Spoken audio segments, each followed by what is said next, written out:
जय हिंद दोस्तों।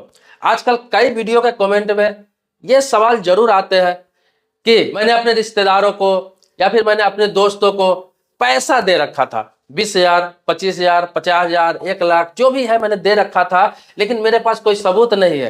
अगला पैसा देने के लिए तैयार नहीं है। जब भी मांगता हूं अगले महीने, 10 दिन बाद, 2 महीने बाद, कर करके 2 साल हो गए, 4 साल हो गए, 5 साल हो गए, पैसे देने के लिए तैयार नहीं है। क्या मैं कानूनी रूप से उससे पैसा ले सकता हूं? क्या मैं लीगल रूप से उससे पैसा ले सकता हूं? मेरे पास कोई प्रूफ नहीं है, मैं क्या करूं? आज मैं यही आपको बताऊंगा कि किसी को आप पैसा दे रहे हैं, चाहे वो दोस्त है, चाहे रिश्तेदार है, चाहे कोई भी इंसान है, आप उसको उधार पैसा दे रहे हैं, कर्ज पैसा दे रहे हैं, तो देखिए लाख कितना भी आपका क्लोज हो, कितना भी दिल के करीब हो, मैंने बोला ना दोस्त और रिश्तेदार जो दिल के ज्यादा करीब होते हैं और उसी में लेन देन ज्यादा होता है। जब मोहब्बत रहता है, प्यार रहता है, तो उस अवस्था में लेन देन हो जाता है। लेकिन जब लेन देन हो जाता है तो बाद में संबंध खराब हो जाते हैं, क्योंकि पैसा समय पर देता नहीं है। और जब संबंध एक बार खराब हो जाते हैं तो और पैसा देना नहीं चाहता है कि चलो अब खराब हो ही गया तो अब नहीं देंगे, आराम से देंगे, फिर दूंगा ही नहीं, और हमेशा के लिए मनमुटाव हो जाता है।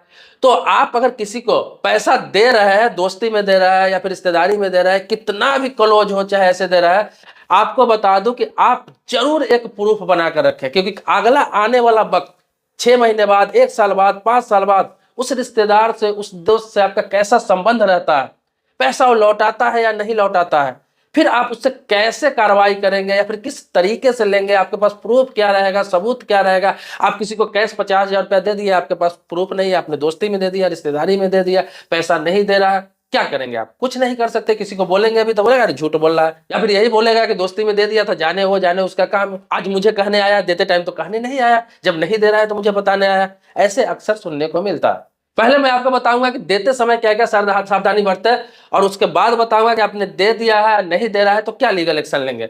देखिए, पहले अभी पैसा आप किसी को दोस्ती में दे रहे हैं, रिश्तेदारी में दे रहे हैं, किसी प्रकार का दे रहे हैं, मैंने सारी बात बताई, तो आप पेपर नहीं बना रहे हैं, आपको लगता है कि नहीं काफी क्लोज है, मैं पेपर कैसे बनाऊंगा, पेपर अगर बनाऊंगा, कोई सबूत बनाऊंगा तो उसको बुरा लगेगा। अगर मैं उससे एग्रीमेंट बनवा लूं या फिर उसका चेक मांगू, ब्लैंक चेक, या फिर किसी प्रकार का कहीं हस्ताक्षर कराओ, सिग्नेचर कराओ पेपर बना के, तो उसको बुरा लगेगा कि भाई मेरे पे भरोसा नहीं है, ये 50,000, 30,000 रुपया मदद भी कर रहा है, दे भी रहा है उधार, जबकि मैं अगले महीने, 2 महीने बाद दे दूंगा, तो मुझसे पेपर बनवा रहा है, आपको खुद अच्छा नहीं लगता। तो देखिए, किसी को आप पैसा दे रहे हैं, एक चीज याद रखिए कि आजकल डिजिटल जमाना है, ऑनलाइन पैसा दीजिए। जैसे किसी को उधार भी दे रहा है तो आप चेक के माध्यम से दे सकते हैं, चेक दीजिए, वो आपके अकाउंट से पैसा जाएगा, वो निकालेगा, उसके नाम से निकलेगा। दूसरा क्या है, आप यूपीआई कीजिए, फोन पे, गूगल पे, पेटीएम, इसके द्वारा उसको पैसा ट्रांसफर कीजिए, या फिर आपको बता दूं अपने बैंक के ऐप के द्वारा पैसा ट्रांसफर कीजिए, या फिर एनईएफटी, आईएमपीएस, मतलब कोई भी हो, डिजिटल माध्यम से उसको पेमेंट करे, पैसा दे। इससे क्या होगा, आपके अकाउंट में, आपके ट्रांजैक्शन में ये हमेशा एक रिकॉर्ड रहेगा कि आपने इस डेट को इतना पैसा उसको ट्रांसफर किया था। अब दूसरा क्या है कि जब उससे आप पैसा मांगेंगे, कभी कभी पैसा मांगेंगे, तो कभी आप कॉल से मांग रहे हैं या फिर आप मैसेज के द्वारा मांग रहे हैं, उस रिकॉर्ड को आप जरूर अपने पास रखेंगे। जैसे कि आपने उसको कॉल किया, जैसे वो बोला कि 1 महीने बाद दे दूंगा, 2 महीने बाद दे दूंगा, आप भले ही 3 महीने बाद ही उसको फोन कर रहे हैं कि भाई साहब मुझे पैसे की जरूरत है, मैंने जो आपको दिया था 50,000 रुपये या 30,000 रुपये, वो पैसा आप कब लौटा रहे हो, मुझे जरूरत है, कब दे रहे हो। तो ये तो बताएगा ना कि कल दूंगा, 10 दिन बाद दूंगा, 1 महीने बाद दूंगा, या फिर अभी नहीं है, नहीं दूंगा। इससे क्या है कि ये प्रूफ आपके पास दूसरा बन गया कि एक तो पैसा आपने दिया, दूसरा प्रूफ ये बन गया कि आपने उसे मांगा, लेकिन वो एक्सेप्ट भी किया कि मैं कल दूंगा या 10 दिन बाद दूंगा, 20 दिन बाद दूंगा। इससे ये साबित हो गया कि वो आपका पैसा ले रखा है। तो ये दूसरा प्रूफ हो गया जो आपको एकदम पुख्ता कर दिया कि इस डेट को आपने पैसा दिया था, इस डेट को आपने मांगा था, और उसने आपको टाइम दिया। अगर उसके बाद भी वो पैसा नहीं देता है तो आपको बता दूं, ऐसे ऐसे अगर 1-2 प्रूफ नहीं, 2-3 बना लेंगे तो और अच्छा है, लेकिन अगर एक ही है आपके पास, मैसेज के माध्यम से भी आप उसको मांग रहे हैं, व्हाट्सएप के माध्यम से या फिर किसी और माध्यम से, और वो कह रहा है कि हाँ 10 दिन बाद देंगे, 2 महीना बाद देंगे, या फिर नहीं देंगे, ये सब प्रूफ आपके पास बन गया। ऐसे 1-2 प्रूफ भी आपके पास हो गए, इससे आप केस फाइल कर सकते हैं उस पर, और उसको किसी भी हालात में पैसा वापस करना पड़ेगा, और केस के द्वारा आप लेते हैं तो उसे डबल पैसा वापस करना पड़ेगा। और लीगल रूप से आपको बता दूं, कानूनी रूप से बता दूं, ये सबसे बड़ा सबूत है, ये सबसे बड़ा सबूत है कि आपने ऑनलाइन ट्रांजेक्शन किया, दोबारा उसने एक्सेप्ट भी किया कि मैं पैसा ले रखा हूं, मैं पैसा दूंगा, इस डेट को दूंगा, उस डेट को दूंगा। तो ये दोनों सबूत बहुत बड़ा सबूत हो जाता है। इसके आधार पर आप उससे रिकवरी कर सकते हैं, और उसके किसी भी हालात में पैसा देना ही होगा, यहां तक कि आपका हर्जा खर्चा जुर्माना भी आपको देना पड़ेगा अगर वो बेईमानी पे उतरा हुआ है तो।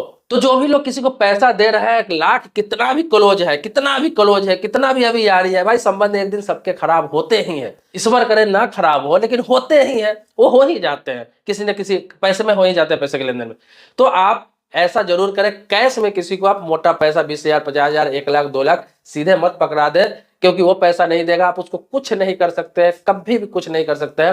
तो ये चीज आप ध्यान रखें। अभी पैसा देने जा रहा है या फिर देने वाले उन लोगों के लिए बता रहा हूं कि आप पेपर नहीं बनाएंगे तो बाकी आप उससे ब्लैंक चेक भी बहुत सारे ले लेते हैं, बहुत सारे लोग को पैसे देते हैं लोग, हालांकि उसमें भी रिस्क है, बहुत लोग ब्लैंक चेक दे देते हैं और वहां पे आवेदन लगा देते हैं मेरा चेक बुक हो गया हुआ है, वहां से कैंसिल करवा लेते हैं, चेक बुक रद्द करवा लेते हैं। आप जब उसमें भर के कभी पैसा डालने जाएंगे उसमें बाउंस कराने के लिए, पता चलेगा तो चेक ही फर्जी है, ये तो कैंसिल हो गया हुआ है, उसका खोया हुआ चेक था। ऐसे भी लोग आजकल करा रहे हैं, तो हर जगह धोखा मिल रहा है। इसीलिए मैंने जो आपको प्रोसेस बताया, रास्ता बताया, यही रास्ता एक बचा हुआ है जिसके माध्यम से आप बिना पेपर बनाए हुए रिकवरी के लिए आप कर सकते हैं। अन्यथा आप एग्रीमेंट करा सकते हैं। एग्रीमेंट एक 100 रुपया का स्टाम्प लीजिए, उस पर पूरा सारे चीज लिख लीजिए, उसका आधार नंबर, सारा डिटेल्स, एड्रेस, 2 विटनेस बना के उसको पैसा दे सकते हैं, ये आपके प्रूफ रहेगा। लेकिन सिग्नेचर के साथ साथ उसका फिंगर भी जरूर लेंगे, क्योंकि सिग्नेचर बदल सकता है, फिंगर नहीं बदल सकता है। तो ये सब सारा चीज करेंगे, ये भी एक माध्यम है। तो ये तो आप दोस्ती रिश्तेदारी में कोई करता नहीं है, इसलिए मैं दूसरा रास्ता आपको बताया था। अब आते हैं जिन्होंने पैसा दे रखा है किसी को, दोस्त को, रिश्तेदार, वो वापस नहीं कर रहा है, उसके पास प्रूफ नहीं है, तो क्या करें। तो बता रहा हूं कि आपने दे ही दिया है और ऑनलाइन माध्यम से भी नहीं दिया, कैश आपने दे रखा है और आपको लगता है कि अब संबंध खराब हो ही गया है, अब लीगल एक्शन लेना ही पड़ेगा मुझे। तो उसके लिए प्रूफ बनाने के लिए आपको यही जो मैंने पहला रास्ता बनाया वो अभी भी अपना सकते हैं। किसको आप कॉल करते हैं, कॉल करते हैं कि भाई साहब पैसा कब दे रहे हो, आपने जो इतना पैसा लिया मुझसे 20,000 या 30,000, 40,000 रुपया, ये कब लौटा रहे हो, 2 महीने हो गए, 3 महीने हो गए। वो जरूर बोलेगा कि हाँ 2 महीने बाद दे दूंगा, 4 महीने बाद दे दूंगा, या फिर मेरे पास पैसा अभी नहीं है, अभी नहीं दूंगा, जब होगा तब दूंगा, कुछ ना कुछ बताएगा। तो ये एक्सेप्ट तो कर रहा है कि पैसा आपके उसके पास है, मतलब आपने दे रखा है लेकिन उसके पास अभी नहीं है, या फिर देने के मूड में नहीं है, या फिर नहीं दे रहा है, जानबूझ के टाल रहा है। तो ये भी कॉल रिकॉर्ड आपके एक गवाह बन जाएगा, प्रूफ बन जाएगा, सबूत बन जाएगा। मैसेज के माध्यम से भी ऐसे ही चैटिंग करके प्रूफ बना ले कि भाई पैसे कब दे रहे हो, बोलेगा 2 महीने बाद दे रहा हूँ, 4 महीने बाद दे रहा हूँ, 2-3 महीने बाद, 4 महीने बाद नहीं देता, कानूनी लीगल एक्शन ले सकते थे। ये प्रूफ ऐसे बना सकते हैं। इस चाहे मैसेज का हो चाहे कॉल का हो, दोनों प्रूफ में आता है। तो दोनों आप कोशिश करें कि बना ले, अगर आपने कोई किसी प्रकार का ट्रांजेक्शन ऑनलाइन नहीं कर रखा है तो। अब क्या होगा कि डायरेक्ट उस पर केस मत करें, ये तो प्रूफ आपके पास हो गया, डायरेक्ट केस उस पर कभी भी, इस तरह के आपने पैसे बिना सबूत के दे रखा है, किसी को केस नहीं करें। पहला माध्यम होता है कि लीगल नोटिस उसे दें।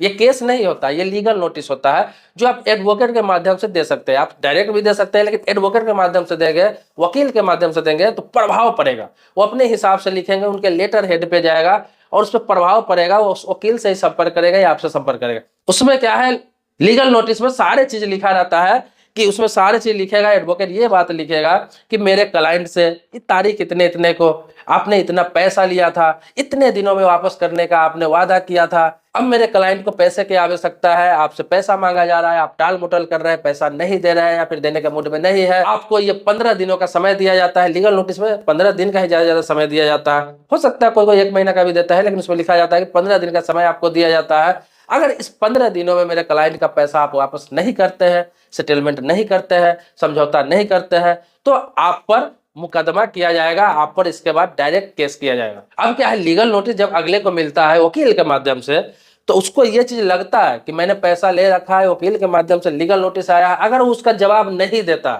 या फिर आपसे समझौता नहीं करता है, आपसे नहीं मिलता है, पैसा वापस नहीं करता है, तो ये एक बहुत बड़ा ये भी बेस हो जाता है कि लीगल नोटिस भी दिया गया, फिर भी बंदा नहीं सुन रहा है। फिर केस में आपका ये भी पेपर काम आएगा और आपका वो जो रिकॉर्डिंग है, मैसेज है, सारे काम आएंगे। और इसके अलावा आपको कोई चीज की जरूरत नहीं है, और यही सबूत आपको काफी है। अगर आपके पास कोई दूसरा सबूत नहीं था तो यही सबूत काफी है। और उसके बाद उसको किसी भी हालात में आपका पैसा जो है मूल वो तो लौटाना ही पड़ेगा, लेकिन कोर्ट द्वारा जब लेंगे तो वो डबल पैसा उसको लौटाना पड़ेगा जुर्माना के तहत।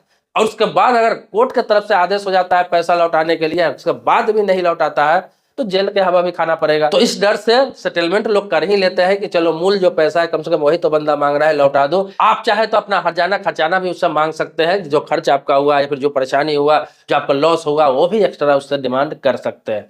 तो ये सब होता है। तो आपको ये रास्ता बता रहा हूं कि आप ये सब कर लेते हैं तो उससे पैसा आप लेने में आसानी होगी लीगल रूप से। ये मैं उन लोगों के लिए बताया हूं कि जो लोग अपने दोस्तों में, रिश्तेदारी में या फिर क्लोज में, कोई जानने वालों में पैसा दे देते हैं, बाद में संबंध खराब हो जाते हैं और पैसा रिकवरी नहीं कर पाते, दिक्कत होता है उन लोगों के लिए। लेकिन आप सतर्क रहे, सावधान रहे। अब जो लोग ऐसा करने वाले हैं, मैं उन लोगों को बार बार कहना चाहूंगा कि पैसा कितना भी क्लोज हो, दोस्ती हो, रिश्तेदारी हो, कोशिश तो करे कि लेन देन नहीं करे ऐसे अच्छे वक्त में। लेकिन हाँ, हकीकत में उसका बुरा वक्त है, परेशानी में आप उसको पैसा दे रहे हैं, लेकिन उसका अच्छा वक्त आ गया फिर भी आपको पैसा वापस नहीं कर रहा है, मतलब कि उसके नियत में खोट है, वो बेईमानी करना चाह रहा है, आपको टालना चाह रहा है, अपना काम कर रहा है, आपका पैसा नहीं लौटा रहा है। तो फिर उस अवस्था में आपके पास यही ऑप्शन है, लीगल एक्शन ले सकते हैं। जो मैंने आपको कहा, लीगल नोटिस के जरिए, केस के जरिए, मुकदमा के जरिए आप बिल्कुल लीगल एक्शन ले सकते हैं, पैसा आपका नहीं डूबेगा, ये बात समझ लीजिए। और दूसरा ऑप्शन ये है कि कुछ नहीं करना चाहते हैं, आपको डर है, तो आप छोड़ सकते हैं पैसा, कोई दिक्कत नहीं है। किसी को उतना ही पैसा दीजिए जितना आप छोड़ने के आपके पास शक्ति है। आपको लगता है कि मैं 10-20 हज़ार रुपये किसी को दे दिया, ना भी देगा तो कोई फर्क मुझे नहीं पड़ेगा, तो दोस्ती में, रिश्तेदारी में, यारी में, जानने वालों में अगर किसी को दे रहे हैं तो उतना ही पैसा आप दीजिए। अगर कोई 50,000 मांग रहा है तो आप यही बोलिए कि मेरे पास 10,000 ही है भाई, इतना ही दे पाऊंगा, वो भी 2 महीने 4 महीने बाद आप दे देना। अगर आपको लगता है ये पैसा 10,000 ना भी वापस करेगा तो मुझे कोई फर्क नहीं पड़ेगा, 2-4 बार 10 बार मांगूंगा, नहीं देगा कोई दिक्कत नहीं है, तो आप उतना ही पैसा दीजिए जितना छोड़ने की आपके पास शक्ति हो। अगर लेने के आप सोच रख रखे हैं तो फिर आपको कुछ ना कुछ प्रूफ सबूत बना के रखना चाहिए, क्योंकि आज की दुनिया में कहा नहीं जा सकता है कि कौन कब बदल जाएगा और कब किससे संबंध खराब हो जाएगा। दोस्तों, लोग सवाल करते हैं तो मैं उनके सवालों के जवाब में कोई भी वीडियो बनाता हूं। मेरा मकसद ये नहीं रहता है कि आप डायरेक्ट किसी पर लीगल एक्शन ले, किसी पर केस करे, किसी को परेशान करे, कोई आपको परेशान करे तो आप भी उसको परेशान करें, ऐसा मेरा मकसद नहीं रहता। मैं उसका निदान आपको बताता हूँ। इसी प्रकार से कोई सवाल आपके मन में, कोई प्रश्न है किसी भी चीज से संबंधित, कानून से संबंधित हो गया, गवर्नमेंट स्कीम हो गया, इसके बाद बैंकिंग हो गया, बहुत सारे टॉपिक पर आपको वीडियो मैं बनाता हूं, अवेयर करता हूं, जागरूक करता हूं, आपके समस्या का समाधान में वीडियो बनाता हूं। तो आप सवाल करें अधिक से अधिक कोई नए टॉपिक पर, या फिर इससे ही संबंधित कोई सवाल है वो भी करें। सब्सक्राइबर नहीं है तो सब्सक्राइब कर ले, बेल घंटी भी दबा ले। सब्सक्राइबर है पहले से तो इसके लिए कोटि कोटि धन्यवाद देता हूं, आभारी हूं आपका। मिलते हैं नेक्स्ट वीडियो में एक नए मुद्दे के साथ, तब तक के लिए शुक्रिया, धन्यवाद, जय हिंद दोस्तों।